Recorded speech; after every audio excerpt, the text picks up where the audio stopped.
Can you walk me through focused thought for 17 seconds and give an example of what that would be step by step? Yeah, what subject? The subject of manifesting a lot of money.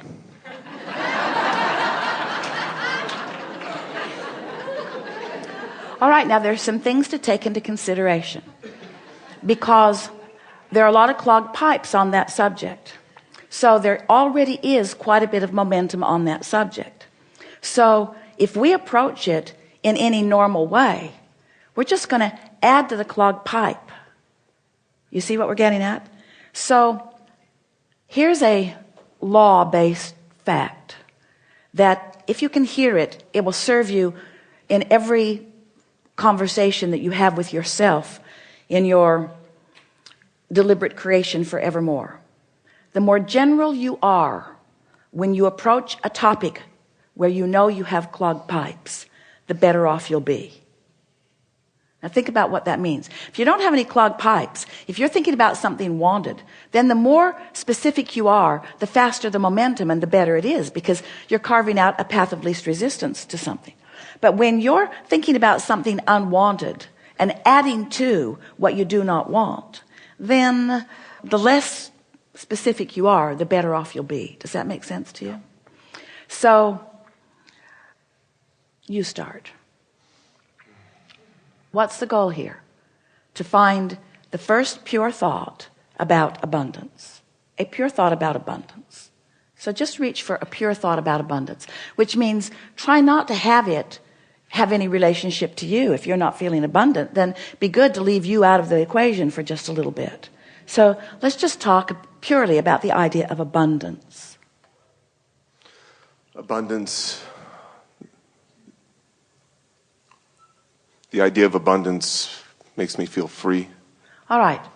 I would like the idea of abundance to make me feel free. Now, you don't feel free with the idea of abundance yet.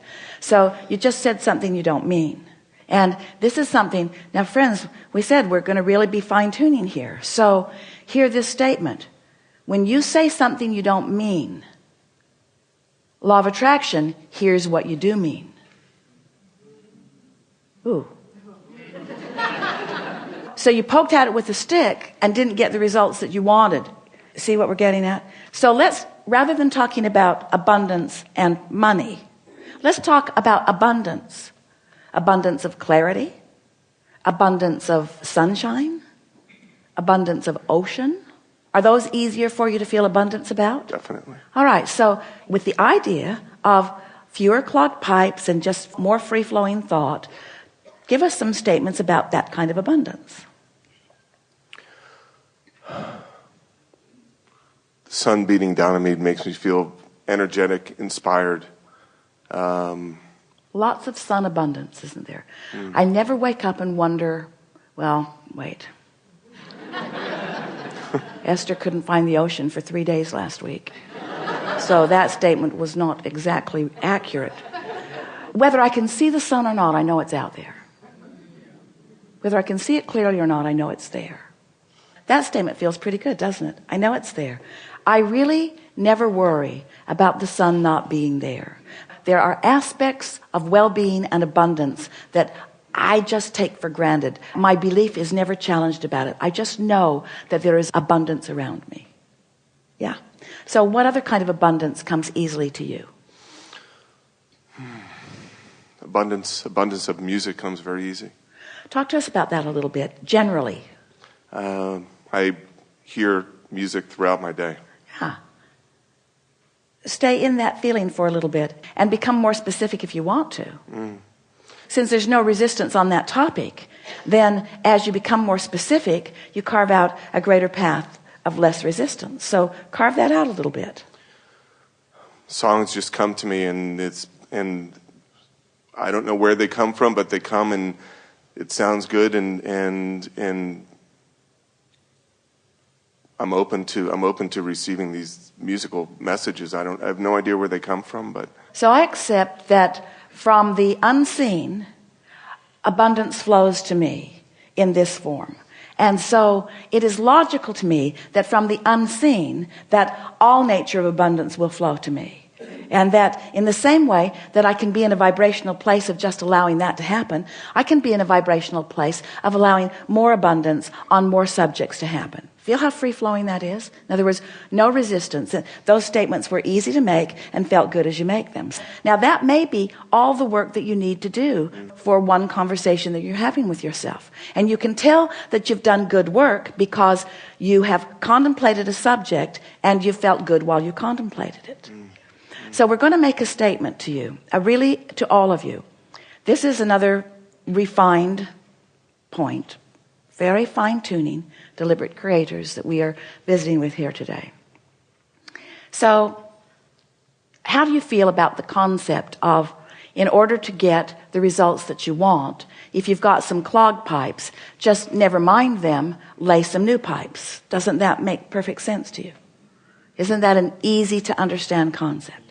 So now we just want to insert this very important understanding. When you're standing in the middle of clogged pipes, and you know you are because you feel uncomfortable, that's not the time to try to lay new pipes, because all you do is increase the clogging of the pipes that already exist. So here's a statement that we want you to remember.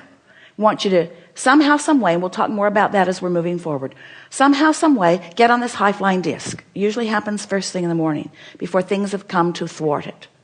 Sometimes you don't make it to breakfast. But first thing in the morning is when you're most likely to feel it. And the more you reach for it, the more you care about it, the more you milk it when you are there, the more you will own it, the easier it will be, the more the momentum will be there, the more often you'll be there, the easier it'll be to be there. So let's say you're there, and it doesn't matter if you even know how you got there.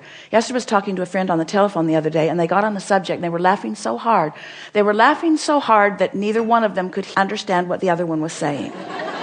What? I can't understand you. What? I can't understand you. And so Esther has decided that she never needs to meditate again. She'll just remember that conversation, and she goes right to that high-flying disc. In other words, when you get hold of something that feels like that, just milk it and milk it and milk it and milk it and milk it, and use it for your reason for feeling the way that you're feeling. So here's the statement. We've been teasing you about it. It's time to deliver it to you. Do all of your laying of new pipes from your high-flying disc. All of them from your high-flying disc. So the other day, after laughing and laughing and laughing and laughing and laughing with this friend, Esther replayed that conversation over and over and over and over and over and over and over and over and over in her mind all day long. We'll tell you what they were laughing about. We warn you, you kind of had to be there. So they're talking about the same thing that you're asking about. They're reaching for high-flying thoughts. And Esther is saying, I've discovered that the more general I am, the easier it is to stay there. And so she was saying, I love words like clarity, and I love the feeling of invincibility. And I've got this pen that I pretend is my magic wand, and I'm just waving it around, and it feels like the entire universe is responding to what I'm asking for. And all I want to do is think about these things and talk about these things. Esther said, I'm afraid I'm becoming like a vibrational snob. Because I'm not willing to go to other less good feeling places. And her friend said, yeah, it's like others can't quite understand us. She said, it's like being in that room at the insane asylum. And Esther worked at the state hospital in Blackfoot, Idaho. She knows that room. She's seen that room. So Esther began laughing. And then one or the other of them is talking about people walking by and hearing them laughing in there and saying, just leave them alone. And don't get too close to the door. And then Esther said, yeah, and they'll slip food under the door to us. And her friend said, yeah, and we'll think we manifested it. So on and on and on and on. You've never heard two people snort more. So finding something like that, and milking it just for the fun of it, milking it just for the clarity of it, causes you to practice that high-flying vibration and gain momentum of that high-flying vibration and make it more likely that that is the high-flying vibration that you own. Make it easier to be there. So after that, Esther went to bed that night playing that over and over and over in her mind. She had a long conversation with her daughter Tracy, who was waiting to pick someone up at the airport, telling her the story and laughing and laughing and laughing and laughing and laughing. What fun it is to have conversations with those who, like you, don't mind being locked in that crazy room where you are not facing reality, where your undivided attention is upon whatever subject it is that makes you feel like that. So Esther went to sleep in that vibration. And when she awakened in the morning, such an interesting thing happened. Because her first thought, now she's been listening to us for a long time, talking about how when you prepave, when you go to bed thinking about good things, and you'll wake up thinking about good things. And Esther woke up, and the first thought that was in her mind was maybe the most troubling thought that she's experienced in the last several years. That was the thought that was in her mind. But she was so consciously aware of all of these concepts that we've been talking about that she said to herself right out loud, I've got 16 seconds to shake this thought. 16 seconds to return to my high-flying disc. 16 seconds to lay my new pipes about this subject. And then energy just flooded all through her as she realized that this was her high-flying disc. This was her chance to take a subject that had been troubling and approach it from her high-flying disc. And she left it in a place never to return to again. You see what we're getting at? This is the way that you find clarity. This is the way you find abundance. You wait until you're in that feeling of high-flying abundance, and then you can approach the subject that's a little more troubling if you want to, understanding that it's risky, but it's only 16 seconds of risky, right? You've got 16 seconds. You've got 16 seconds to let it go or to bring it into alignment. Our favorite story that fits right here. We've got to tell it to you now because it means everything. Sometimes it's like you say to us, Abraham, I've jumped out of an airplane and I have no parachute. What do you suggest that I now do? And we say, hang on, it'll be over in a little while. Because there is a momentum that is happening that there's not any action that you're going to be able to offer that's going to make any difference. You understand that? So what we're saying to you is don't struggle, don't fret, don't effort, just crash and burn. It's all right. Because tomorrow you can get up and get on the high-flying disc. Tomorrow you can get up and get on the high-flying disc. Tomorrow you can get up and get on the high-flying disc. Tomorrow you can get up and get on the high-flying disc. And after a few days of tomorrow getting up and getting on the high-flying disc, one day Esther said to us, Abraham, I refuse to accept that I have to wait until tomorrow to get on the high-flying disc. I have tools that you've given me. I can get back up there anytime that I choose to get back up there. So what are we talking about? We're talking about your conscious awareness of your vibrational output. Yes? We're talking about your conscious awareness that you are vibrational beings. Yes? We're talking about your awareness that you can choose the vibration of your being in this moment, but that it takes a little practice. Yes? And some subjects have enough momentum going that it's going to take getting up tomorrow and getting up tomorrow and getting up tomorrow and getting up tomorrow and getting up tomorrow and getting up tomorrow and getting up tomorrow and getting up tomorrow. This could take a while. Getting up tomorrow and getting up tomorrow and getting up tomorrow. But if you get up on enough tomorrows and you reach for that high-flying disc and find it, then what happens next will be vivid evidence of how you're doing with your high-flying disc. We so want you to understand that in this day, evidence of what disc you're on is going to be all around you. Esther said the other day, the people around me are making me believe that I might be on the ornery disc. She resented them, but she had to accept she had rendezvoused there with them. You pick the disc and you'll rendezvous with others who have picked the disc, you see. And sometimes if you don't realize that you're on it till you're on it, there's enough momentum going that it's hard to get off of it. But that's the work. So here's the rule of thumb that we would follow if we were standing in your physical shoes.